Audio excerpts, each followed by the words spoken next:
En 2018, le Défenseur des droits a rendu un rapport sur les conditions de travail et les discriminations dans la profession d'avocat en France.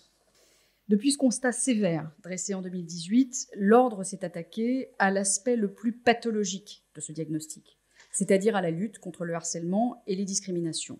Des outils ont été mis en place, à l'instar de la Comadis, autrement dit Commission harcèlement et discrimination, qui a en premier lieu pour objectif de favoriser la libération de la parole des avocates et des avocats victimes de harcèlement, et ce, dans un cadre confidentiel.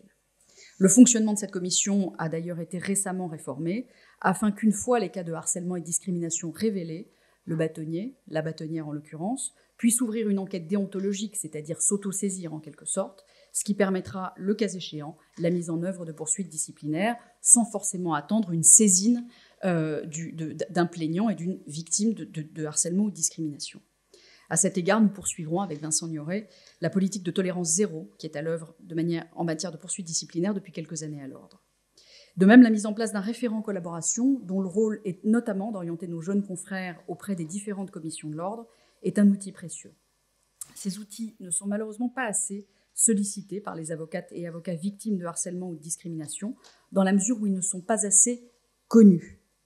C'est notre responsabilité et c'est la raison pour laquelle l'Ordre a récemment lancé une campagne de communication et un sondage sur ce sujet.